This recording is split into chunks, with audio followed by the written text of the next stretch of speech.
are watching East Tennessee's first and only year-round sports talk show on television. This is The Sports Source with your host, John Pennington.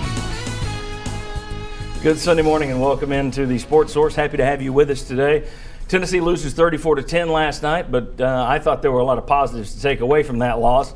If you compare it to Tennessee's big road trip to another OU last year, it's pretty clear the program is moving in the right direction. Certainly no one's going to be happy with the 24-point loss, but we'll discuss amongst ourselves here, and there's about 8 or 9 of us here, we'll discuss what should be taken out of yesterday's game. A lot of information, a lot of numbers in today's show. As always, we get it started with our good friend Phil Cobble, Fine Homes and Land.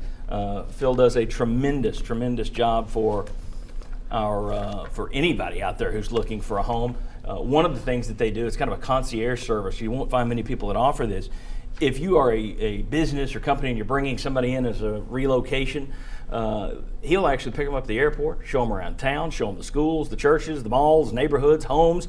It's really pretty cool, this concierge service that they offer. Just one way, Phil Cobble, Fine Homes and Land, set themselves apart. If you're newly married or if you're looking for the last retirement home, that you're ever going to have, then you need to give a call to Phil Cobble, Fine Homes and Land, or give that email a punch.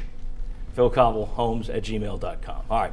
Want to welcome in the members of the panel, and I'm sure folks at home can't tell that I got 3 hours sleep last night. I'm already stumbling. We got Bob Hodge, who's a freelance contributor at Knoxville News Sentinel.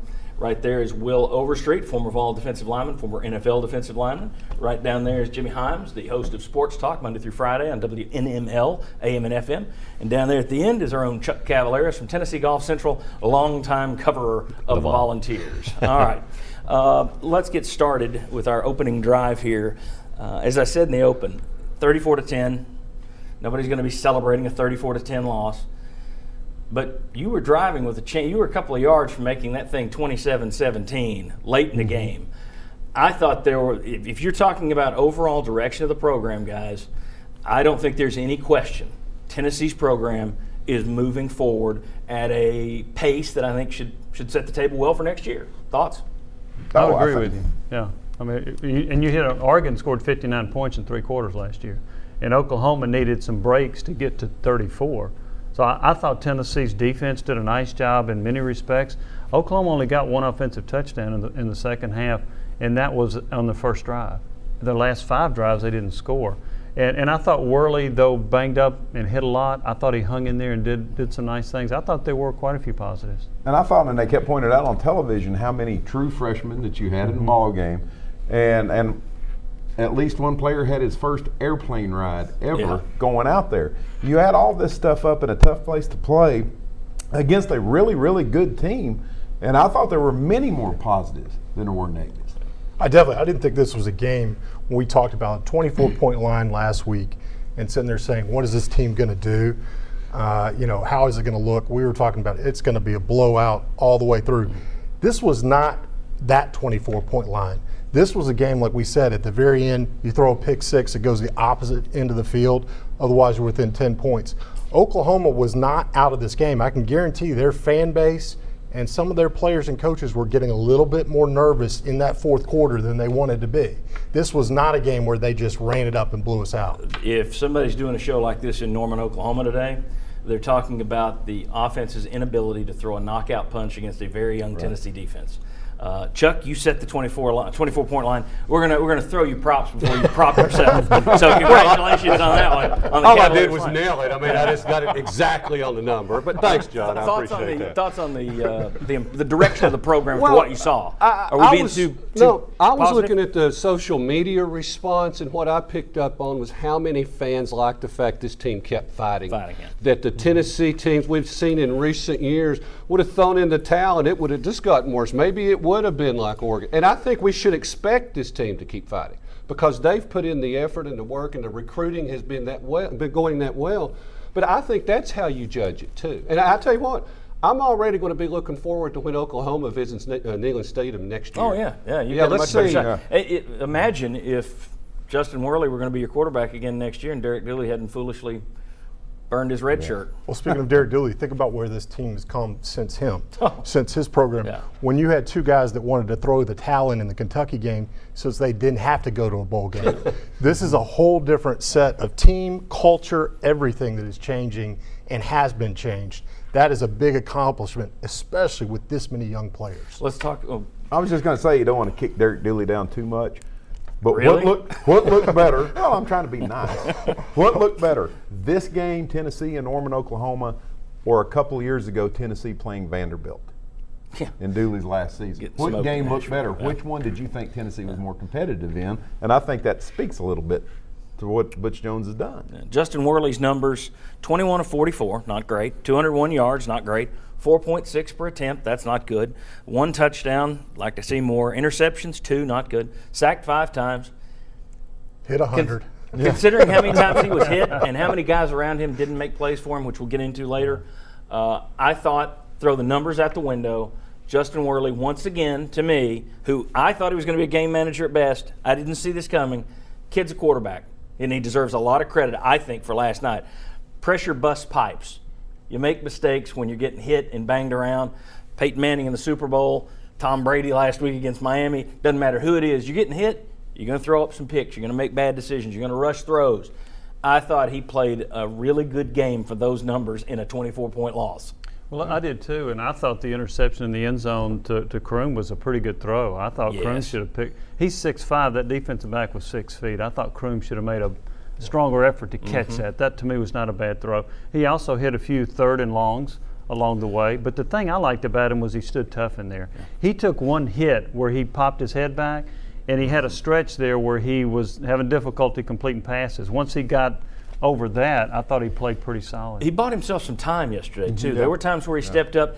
Again, there was one to Pig Howard where he stepped up, dodged a guy, threw it on the 3rd down. Howard didn't make the catch for him. But I thought Worley did enough to,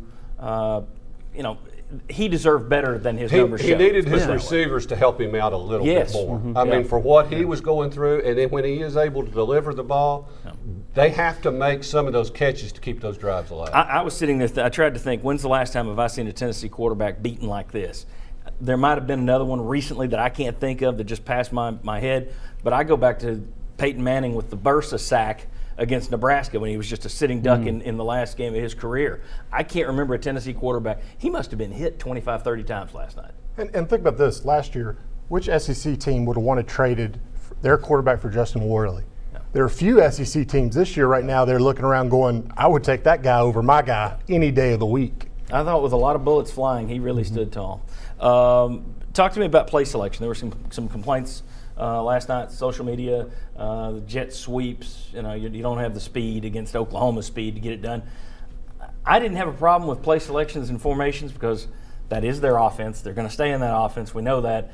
Play selection, I don't know what page in the playbook you turn to when your offensive line is getting schooled like that one. What do you go to that's going to work? Chuck? I don't know. I really don't. Did you have any problems with play selection? I mean, you may have. A little bit, especially right out of the gate, because I mean, you just want to be able to get. That was one of my big keys was getting off to a good start, and I just don't know you're going to be able to outflank Oklahoma, and I don't know how successful that play has been in Tennessee's playbook anyway. I mean, I don't know if that's one you dial up right off the bat. Well, and Tennessee tried to slow them down a little bit. They went to the screens, and Oklahoma was just too fast for you to even take advantage of that because you get that gap between the line coming and the linebackers. Well, the linebackers were so fast they were able to close on it. I actually thought Tennessee just went to about anything they had, and you're just playing a superior opponent. There's a part of me that wanted Worley to carry it more. But then I'm thinking, well, he got banged up so much. But I still think in a normal situation. Probably not a part of Worley. I think for them to be at maximum efficiency, he's got to carry some more in the zone read because that zone read is not that effective if you know the quarterback's never going to run it. Last night might not have been a great place to do it. Yeah, I was sitting in the fourth quarter thinking it might be Nathan Peterman time. Yeah. Nothing against Nate, but you go and take a few body shots. I was afraid Worley was going to get lost for the next few games. One last thing on Worley. We were talking about the offensive line. There's just not much you can do with it. I was impressed. It's what a quarterback should say. It's what a leader should say. But his comments after the game that, hey, they fought their ears off. We knew it was going to be a fight. I'm proud of them. Well done. That kid, I mean, I got to say, I was not easy on him last year, and I didn't anticipate much this year. He's shown me a lot more than I expected, both on the field and off with those kind of comments, because if ever a quarterback had an opportunity to throw somebody under the bus. Well, you look at the other guys who are playing. You look at the other guys who are playing well right now, and I think everybody expected them to be playing well right now. A little bit of surprise out of the defensive line. Yep. Worley has been by far, I think, the biggest surprise through 3 games. Especially since you didn't seem to get an indication of that in some of the scrimmages and what people had been able to see in practice, as limited as that was. And he was, I was just going to say, he was getting hit last week against Arkansas State. So he had to know coming in, whatever was bad against Arkansas State was just going to be bad squared this And you almost wonder, I wonder too, is 5 yards deep enough when they're in the shotgun for him as fast as they're getting to him? I almost think they need to back him up like 7 or 8 yards. Well, there was the one where Coleman and the tight end both whiffed, and the I guess it was Stryker was in the backfield before the snap got there. So I do think that you look at the beating he took, and you just you have to tip your hat to the guy. You really do. All right, when we come back, signs of life in the run game. How much stock do you put in that second half, the third, fourth quarter, which is the second half? How much stock do you put in Tennessee's turnaround in the run game? Are you going to is life breathed into it now? Plus, we'll talk about the defense. Worley may be the biggest surprise, but got to give some credit to that defense. They're playing better than I think a lot of us thought early on. So we'll discuss that. Come on back on the Sports Source. Want your own man cave? Turn to Benedict Construction.